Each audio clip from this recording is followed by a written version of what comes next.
নমস্কার বন্ধুরা, গল্প সংকলনে তোমাদের সকলকে স্বাগত। আশা করি সকলেই খুব ভালো আছো। আমার আজকের গল্প বাঙালি বর্গী, লিখেছেন স্বপন বন্দ্যোপাধ্যায়। গল্পটি কিশোর ভারতী পত্রিকায় প্রকাশিত হয়েছিল। শুরু করছি গল্প বাঙালি বর্গী। সেদিন কুচকাওয়াজের মহড়া শেষে সর্দার ভাস্কর রাও পন্থ বর্গী সেনাদের বললেন, আগামী সপ্তাহে আমরা বাংলায় চড়াই করব। এর মধ্যে তোমাদের যা কিছু গুছিয়ে নেবে। সঙ্গে নেবে হালকা হাতিয়ার আর দ্রুত গতি টাট্টু ঘোড়া, যেমন আমাদের লড়াইয়ের কায়দা। বর্গী সেনাদের মধ্যে একটা গুঞ্জন উঠল, এতদিন তো ওরা এত রাজ্যে চড়াই করেছে, কিন্তু বাঙ্গাল সম্পর্কে ওদের অনেক কৌতূহল। হ্যাঁ, ভাস্কর পণ্ডিত বলেন, আমাদের পেশোয়া রঘুজি বলেছেন, এবার আমরা পুরো বাঙ্গালটাই দখল করে মারাঠা সাম্রাজ্যের অংশ করব। ওখানকার নবাব সুবেদার আলীবর্দী খাঁর এত বড় হিম্মত আমাদের চৌথ দিতে রাজি হয়নি। এর শাস্তি তাকে পেতেই হবে। সঙ্গে সঙ্গে সহস্র বর্গী সেনা আওয়াজ তোলে, জয় মারাঠা, জয় শিবাজি রাজে। এরপর মহড়া ভঙ্গ হলো। বর্গী সেনারা যে যার তাঁবুর দিকে এগোলো। গণপতিও এগোলো তার জন্য নির্দিষ্ট তাঁবুর দিকে। সে ভাস্কর পণ্ডিতের নিজস্ব দেহরক্ষী বর্গী সেনা। গত কয়েকদিন হলো নাগপুরের নিকটবর্তী বিশাল প্রান্তরে বর্গী সেনাদের শিবির পড়েছে। শিবিরের মাথায় পতপত করে উঠছে মারাঠা প্রতীক গৈরিক পতাকা। বর্গী সেনাদের অস্ত্রের ঝনঝনানি আর ঘোড়াদের দাপাদাপিতে স্থানটা এখন কোলাহল মুখর। এই সময়ে বর্গী সেনারা সমস্ত উত্তর ভারত জুড়ে বিভিন্ন রাজ্যে হামলা করে চৌথ বা খাজনা আদায় করে বেড়াচ্ছে। দিল্লির মুঘল বাদশাহকেও তারা রেহাই দেয়নি। অবশ্য মুঘলদের এখন আর সেদিন নেই। 1707 খ্রিস্টাব্দে সম্রাট ঔরঙ্গজেবের মৃত্যুর পর থেকেই বস্তুত তারা এখন ঢোড়া সাপ, নামেই বাদশাহ। এই মারাঠাদের কৃপাতেই টিকে আছে, আর মারাঠারা সে সুযোগ ভালোই নিচ্ছে। গণপতি তার তাঁবুর দিকে হাঁটতে হাঁটতে কত কি ভাবছিল। সত্যি বলতে কি, চৌথ আদায়ের নামে রাজ্যে রাজ্যে মারাঠা বর্গীদের এই লুঠতরাজ গণপতির একেবারেই পছন্দ নয়। গণপতি, এই গণপতি! পেছন থেকে ডাক শুনে ঘুরে দাঁড়ালো গণপতি। তার প্রিয় সখা বর্গী সৈনিক বাপ্পা রাও। কি ব্যাপার বাপ্পা? গণপতি থমকে দাঁড়িয়ে বলে, আজ তোকে খুব খুশি খুশি লাগছে। খুশি তো হবারই কথা, বাপ্পা বলল। ভেবে দেখ, এবার আমরা কোথায় চড়াই করতে চলেছি? বাঙ্গাল মুলুক। সবাই বলে সোনার বাঙ্গাল। সেখানে নাকি পথে ঘাটে সোনা আর রুপিয়া ছড়িয়ে আছে। গণপতি হাসে, বলে, দূর, সোনার বাঙ্গাল মানে তা নয়। শুনেছি দেশটার মাটি খুব উর্বর, ধনধান্যে পুষ্পে ভরা। সেখানকার মানুষের কোনো দিন খাদ্যের অভাব হয় না, আর আবহাওয়াও খুব ভালো। বাপ্পা অবাক হয়ে বলল, কিন্তু তুই এত কথা জানলি কি করে? তুই কি কোনোদিন গেছিস সেখানে? গণপতি অন্যমনস্ক হয়ে যায়। একবার ভাবে সে বাপ্পাকে বলে তার জীবনের সেই রহস্যময় অভিজ্ঞতার কথা। তারপরই ভাবে, কি লাভ, ও হয়তো বিশ্বাসই করবে না, তামাশা মনে করবে। কিন্তু তামাশা তো নয়। গত 2 বছর আগে গণপতির দাদু মৃত্যুর আগে যা বলে গেছেন তা মিথ্যে হতে পারে না। প্রায় 90 বছরের এক বৃদ্ধ মৃত্যুকালে তার নাতিকে কখনো মিথ্যে বলে যেতে পারেন না। গণপতি একটা বড় করে নিঃশ্বাস ফেলে বলল, আমি সর্দারকে বলবো এবারটা আমায় রেহাই দিতে। তার মানে তুই যেতে চাস না? কেন? বাপ্পা অবাক হয়। তুই তো ভয় পাওয়ার ছেলে নয়। তাছাড়া তুই পণ্ডিতজির খাস দেহরক্ষী। না, ঠিক তা নয়, গণপতি বলে। বড্ড ক্লান্ত বোধ করছি। বাপ্পা অবাক চোখে তাকায়, কিছু বলে না। কিন্তু সর্দার ভাস্কর পণ্ডিতকে গণপতি এ যাত্রায় তাকে রেহাই দেওয়ার কথা বলতেই ভাস্কর রাও পন্ত হাঁ হাঁ করে উঠলেন। আরে গণা, তুমি তো ভাবতেই পারছো না বাঙ্গাল গিয়ে আমাদের কত ফায়দা হবে। ওখানকার নবাব আলীবর্দীকে ঘোল খাইয়ে ওর কাছ থেকে কয়েক লাখ টাকা যৌথ আদায় করবই। বাঙ্গালের গাগঞ্জ লুঠে তোমরা একজন রাজা বনে যাবে। কিন্তু সর্দার, তাছাড়া তুমি আমার খাস দেহরক্ষী। ভাস্কর রাও এবার গম্ভীর কণ্ঠে বলেছেন, তোমায় ছাড়া আমার চলবেই না। এরপর একটু ভেবে বলেন, এক কাজ করো, তোমায় 2 দিন ছুটি মঞ্জুর করছি। এর মধ্যে নিজের ঘর থেকে ঘুরে এসো, দিল খুশ হয়ে যাবে। এরপর আর কথা চলে না। গণপতি পরদিন সকালেই নিজের বাড়ির উদ্দেশ্যে যাত্রা করে এক দ্রুতগামী ঘোড়ায় চড়ে। গণপতির বৃদ্ধ ঠাকুরদা চন্দ্ররাও 2 বছর আগে মারা গেছেন। বাবা মারা গেছেন আরও আগে, মারাঠা যুদ্ধে। ঘরে থাকার মধ্যে আছে শুধু গণপতির মা। তার শরীরও সুস্থ নেই। বাবা মারা যাবার পর থেকেই কেমন যেন হয়ে গেছেন, কিছু মনে রাখতে পারেন না। একজন সর্বক্ষণের দাসী গণপতির মাকে দেখাশোনা করে। তবু মায়ের কাছে গিয়ে গণপতি বলল, মা, হুকুম হয়েছে এবার বর্গী সেনাদের বাঙ্গালে চড়াই করে যৌথ আদায় করতে যেতে হবে। কিন্তু আমার এই লুটপাটে ভাগ নিতে ভালো লাগছে না মা। মা কোনো কথাই বলেন না। হয়তো ছেলের কথার অর্থও বুঝলেন না, তাই শুধু ফ্যাল ফ্যাল করে ছেলের মুখের দিকে তাকিয়ে রইলেন। দাসী বলল, দাদা, তোমার মা এখন কোনো কথাই বোঝে না। গণপতি একটা দীর্ঘশ্বাস ফেলে উঠে দাঁড়ালো। দাসীকে বলল, তুমি মাকে একটু ভালোভাবে দেখাশোনা করো, হয়তো বেশ কিছুদিন আমার আসা হবে না। এবার গণপতি গিয়ে ঢুকলো দাদুর ঘরে। দাদু এখন না থাকলেও এখনো ঘর জুড়ে ছড়িয়ে আছে দাদু চন্দ্ররাওয়ের স্মৃতি। বিশেষ স্মৃতি একটা সোনার লকেট। মৃত্যুর আগে দাদু গণপতির হাতে তুলে দিয়ে গিয়েছিলেন। সেই লকেটে কি যেন লেখা, সে লেখার ভাষা বুঝবার ক্ষমতা হয়নি গণপতির। দাদু বলেছে ওটা বাঙ্গাল ভাষায় লেখা। আমার আসল নাম ছিল চন্দ্র রায়। চন্দ্র রায়, তুমি বাঙালি? গণপতি অবাক হয়ে প্রশ্ন করেছে। সে এক গল্প কথা। না, গল্প নয় রে গনা, সত্যি ঘটনা। কি ঘটনা দাদু? সেদিন গণপতির কৌতূহল বাঁধ মানেনি। সেদিন গণপতির দাদু নাতিকে যা শুনিয়েছিলেন তা গল্পের চেয়েও বিস্ময়কর। তখন দিল্লির বাদশাহ ঔরঙ্গজেব। সারা দেশ জুড়ে চলছে তার দমন পীড়ন। আর ওদিকে মহারাষ্ট্রের বুকে বীরত্বের নতুন দীপ্তি ছড়াচ্ছেন মারাঠা বীর শিবাজি রাজে।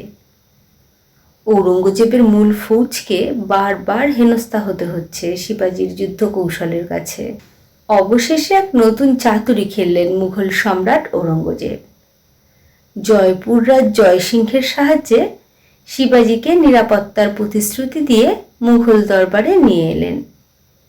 সেখানে শিবাজি আর তার পুত্র শম্ভুজিকে অমান্য তো করলেনই, বন্দি করে রাখলেন এক প্রাসাদে।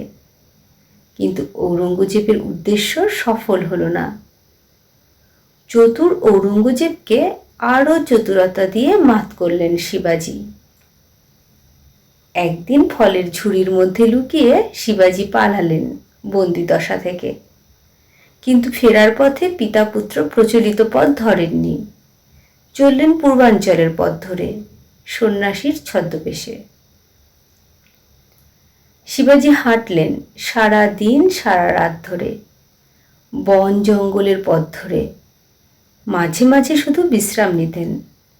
এইভাবেই মুঘল গুপ্তচরদের দৃষ্টি এড়িয়ে ফিরছিলেন তিনি আর পুত্র শম্ভুজি। একদিন এক সন্ধেবেলা পিতা পুত্র বনের ফল পাকুড় খেয়ে পেট ভরিয়ে একটা বড় ঝাঁকড়া গাছের নিচে বিশ্রাম করছিলেন। এই সময়ে হঠাৎ বন থেকে এক বিশাল সিংহ বেরিয়ে এসে শিবাজিকে আক্রমণ করল। ভয়ঙ্কর যুদ্ধ চলল সিংহ মানুষের। ক্ষতবিক্ষত হলেন শিবাজি, কিন্তু শেষ পর্যন্ত সেই সিংহকে তিনি হত্যা করলেন। তারপর রক্তাক্ত শরীরে অচেতন হয়ে পড়ে রইলেন। এই অবস্থায় শম্ভুজি কি করবে ভেবে পেল না। এই অচেনা বিদেশ বিভুঁইয়ে কোনো কিছুই তো সে চেনে না। এমন যখন অবস্থা, বন থেকে এক ব্যক্তি বেরিয়ে এলো।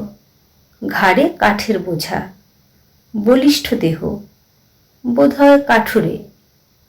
শিবাজি রাজেকে সেখানে অচেতন রক্তাক্ত অবস্থায় দেখে সেই ব্যক্তি এগিয়ে এলো।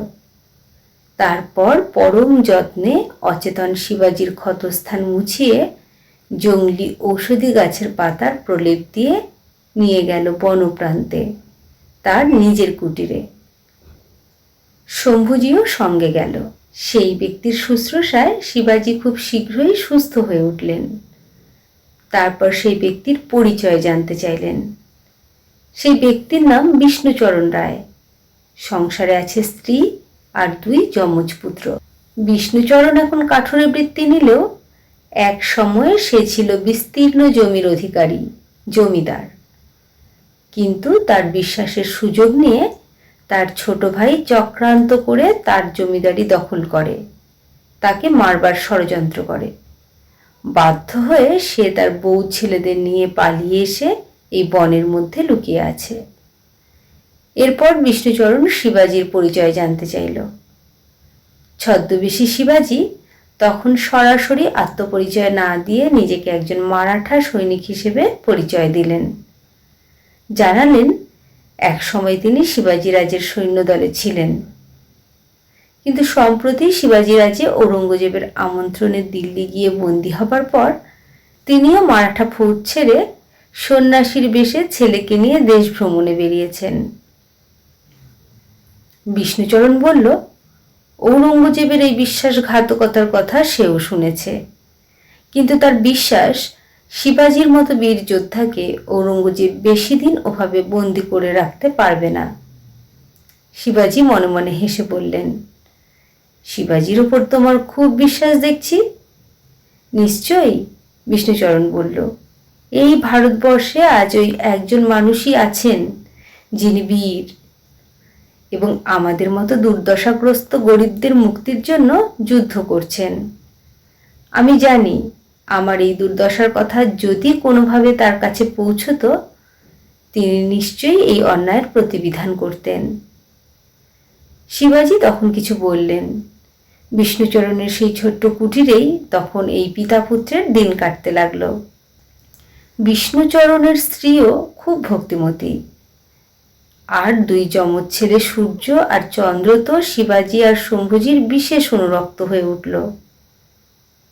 শম্ভুজির কাছে তারা অস্ত্র শিক্ষাও করতে লাগলো।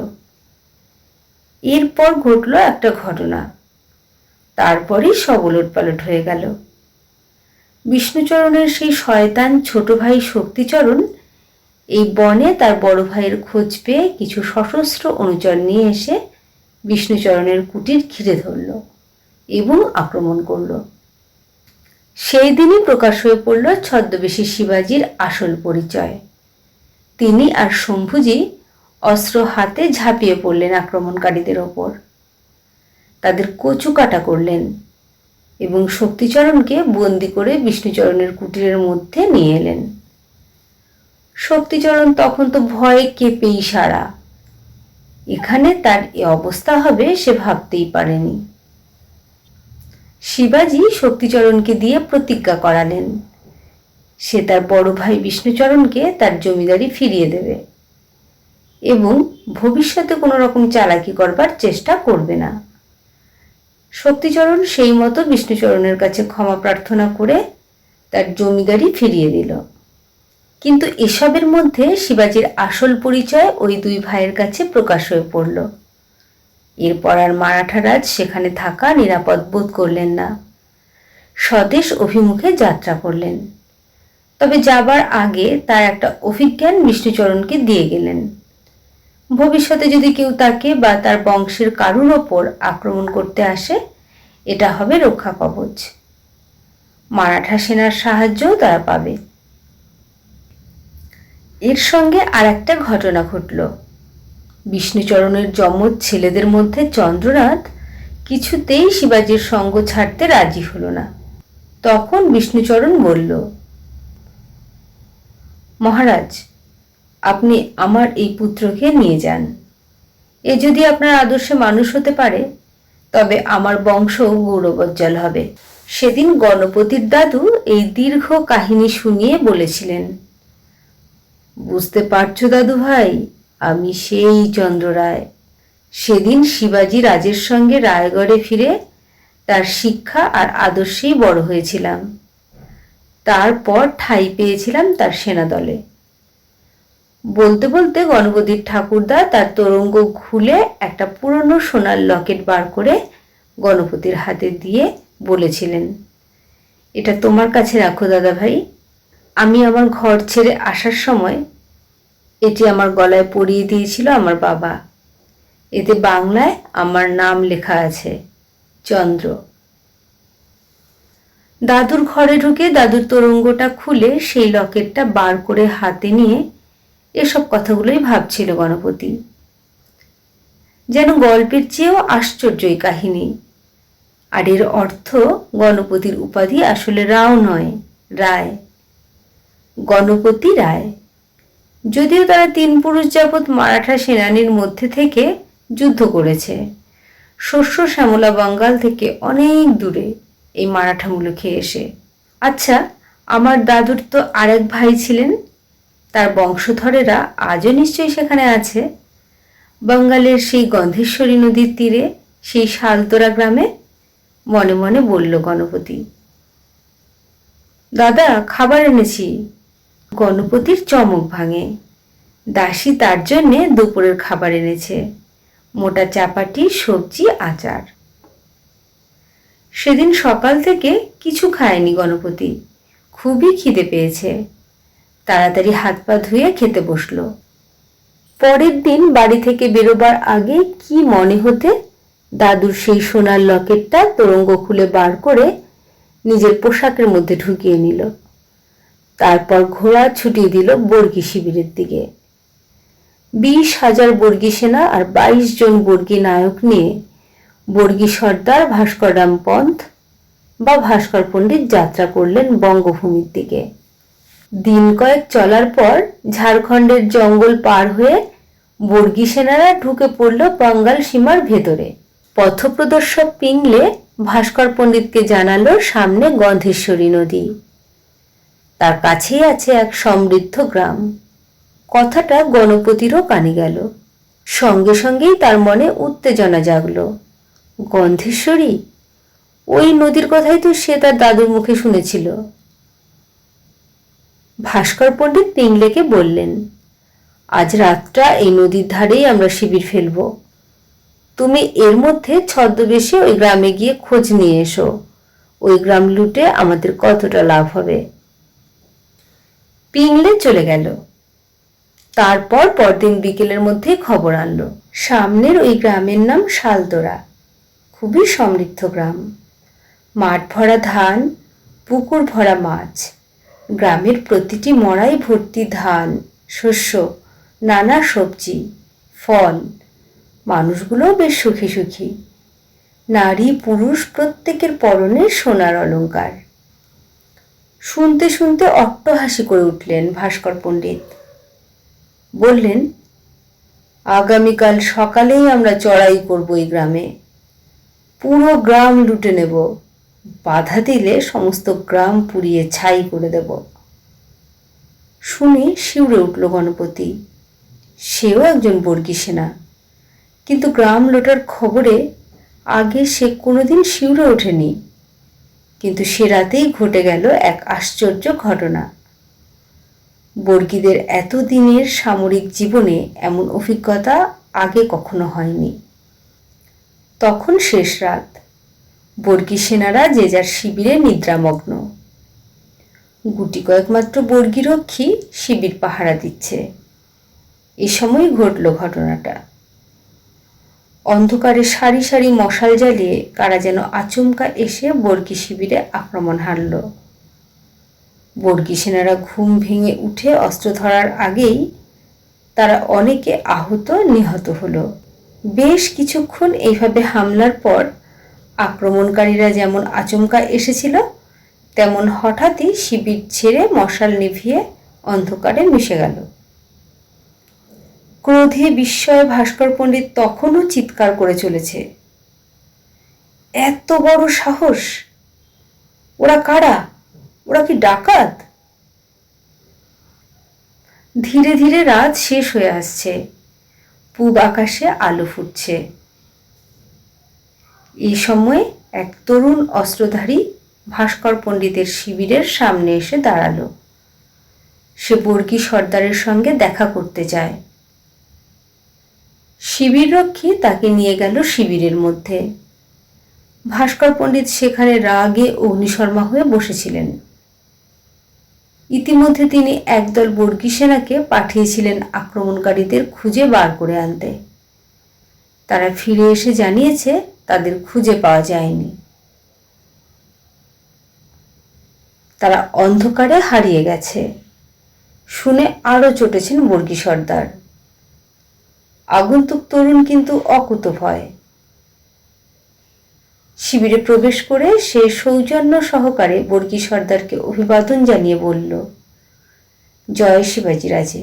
ভাস্কর পণ্ডিত অবাক হলেন। এই বাঙালির কোনো মানুষের মুখে মারাঠা আদর্শ পুরুষ শিবাজি রাজের জয়ধ্বনি তিনি আশা করেননি। তরুণ বলে, গতরাতে আমার লোকেরাই আপনাদের শিবির আক্রমণ করে আপনাদের একটু শিক্ষা দিয়ে গেছে। এই যুদ্ধরীতি যে শিবাজি মহারাজের, তা আশা করি আপনি বুঝতে পেরেছেন। ভাস্কর পণ্ডিত আরও অবাক হন। বলেন, কে তুমি? এত সাহস তোমার হলো কি করে? তুমি জানো আমি এক্ষুনি আমার তলোয়ারের এক কোপে তোমার মুন্ডুটা ধর থেকে নামিয়ে দিতে পারি। হ্যাঁ জানি, কিন্তু তা আপনি পারবেন না সর্দার। বলতে বলতে সেই আগন্তুক তরুণ তার পোশাকের মধ্যে থেকে একটি তামার অভিজ্ঞান বার করেন। তাতে চিহ্নিত রয়েছে ছত্রপতি শিবাজি রাজের প্রতীক। এবার শুধু চমকে নয়, যেন বজ্রাহত হন ভাস্কর পণ্ডিত। এ কিভাবে সম্ভব? মহারাজ শিবাজি রাজের অভিজ্ঞান এই বাঙ্গাল যুবকের কাছে এলো কি করে? এটা নিশ্চয়ই তুমি চুরি করেছ। ভাস্কর পণ্ডিত হুঙ্কার দিয়ে ওঠেন। আগন্তুক তরুণ এবার হেসে ওঠে, বলে, চুরি করেছি? কার কাছ থেকে? তোমাদের মধ্যে এমন কোনো বর্গী সর্দার আছে যে শিবাজি রাজের এমন এক অভিজ্ঞানের অধিকারী হতে পেরেছ? আছে কেউ?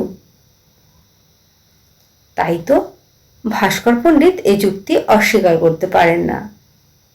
তাহলে বর্গী সর্দারের দেহরক্ষী গণপতি এতক্ষণ শিবিরের মধ্যে দাঁড়িয়ে ওদের কথোপকথন শুনছিল। এবার এগিয়ে এসে বলে, পণ্ডিতজি, আমি বোধহয় জানি শিবাজি রাজের ওই দুষ্প্রাপ্য অভিজ্ঞান ওর কাছে এলো কিভাবে। বলতে বলতে গণপতি সেই তরুণের দিকে তাকায়। তোমার ঠাকুরদার নাম কি সূর্য রায়? এবার অবাক হবার পালা সেই আগন্তুক তরুণের। বলে, হ্যাঁ, কিন্তু তুমি কিভাবে তা জানলে?